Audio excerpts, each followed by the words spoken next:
Hala, sige, kain ng kain, o 'di ba? Paano hindi ka naman mapapakain kung ganito naman ang ihahain, 'di ba? So for today's video, eto nga i-share ko nga sa inyo itong Hainanese chicken rice na niluto ko kahapon, o 'di ba?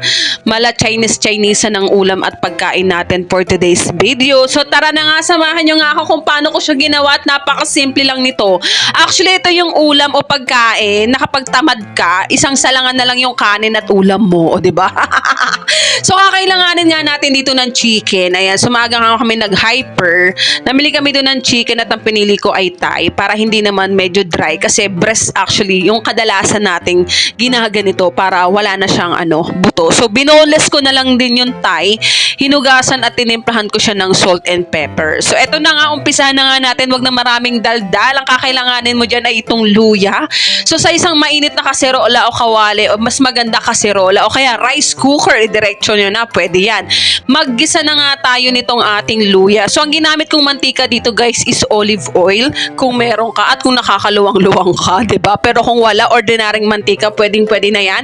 Isunod mo na nga diyan ay yung ating bawang at itong ating onion leeks. So wag kayong malilito, onion leeks, scallion or spring onion, pare-pareho lang 'yan. Wag mo nang pahirapan yung buhay mo. So pagkatapos nga nating maigisa yung mga yon, ay ilagay na natin itong ating bigas. So para ka lang naman ditong nagsasaing guys at nilagyan mo lang siya ng twist. So parang pantamad nga ito di ba? Yung sinaing mo tsaka ulam mo pinagsama mo na, di ba? So ito yung napaka-simplest way ng aking pagluluto. So disclaimer lang, hindi tayo medyo expert dito pero ito ay base sa mga napanood at inano ko lang, in-enhance ko lang. So halu-haluin nga natin, syempre hugasan niyo yung bigas niyo. So para kayo nagsasaing, so kung 1:1 yung takal niyo sa bigas, ibig ganun din. So pagkatapos nga yan ay isalansan mo na sa ibabaw yung tinimplahan mong manok. So it's up to you kung gusto mo ng Thai, gaya ko kasi mas gusto ko yung Thai. So 4 na piraso nga lang yung nilagay ko pero talagang nabitin pala kami. Hindi ko pa nilahat, o diba? So pagkatapos nga yung pakuluan yan, para ka lang talagang nagsasaing, hayaan mo siya at dumako na tayo dito sa ating pinaka toppings niya or pang sauce o ika nga. So napakasimple lang, spring onion lang din to na tinadaran ng luya at bawang. So i-processor mo lang yon para mapadali na yung buhay mo, diba? Wag mo nang pahirapan, pero kung wala kang processor, abay talagang i-manual mong tadtadin. So ayan na nga, nakita ninyo, diba? Ang bilis, luto na yan at pwedeng-pwede mo nang ihain yan. Pero syempre dapat meron tong kapartner na sausawan at eto nga yung ating ginagawa na onion, ginger, garlic na na pan-toppings dito sa na partner talaga nitong ating Hainanese chicken. So ganun na nga, i-processor mo nga yan at kailangan lang naman doon ay ating itong mainit na mantika. So kung may olive oil ka, maganda. Tignan nyo, nasunog na yung kaserola sa sobrang init.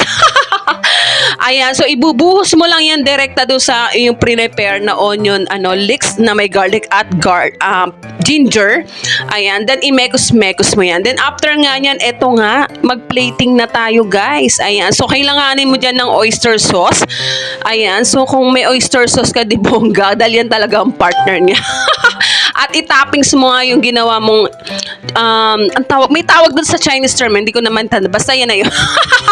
At kainawa naman at meron tayong chili, garlic. Abay naku, talaga naman, masisira naman talaga ang diet mo. Lagi ka na lang day 1 sa diet mo, te. At anyway, ayun na nga, tapos na nga, diba? Napakasimple. Simpleng lutuin pero naku, ay bonggacious. Huwag ka nang kumain sa mga Chinese resto, dalang mahal nito doon. Eto, gawin mo na lang sa bahay at sundan mo na lang. For the ingredients, nakita nyo naman sa video kung ano yung mga ginamit natin. Napakasimple lang. At eto na nga yung ating first bite. Sarap yarn. Magluto ka na. So yun lang for today's video. At kung natuwa at nasayahan ka naman sa mga video natin, huwag mo naman kalimutan mag-like and follow. Pati na rin i-share mo na rin para i-share mo sa mga kapwa mo, kaibigan mo na palakain na katulad ko. So ayan na nga, at nasayahan nga itong ating si bossing. Ako palang boss. At nabitin nga tayo ay ayan. Dahil nabitin ako at may natira pa namang manok, ay isinalang ko na siya sa rice cooker. So, ganun lang. Pwede siyang direct rice cooker or pwedeng naman siyang sa kaserola, guys. So, mas maganda kung non-stick para kasi hindi masusunog yung inyong mga Hainanese rice. So, yun lang for today's video. God bless everyone. Bye-bye!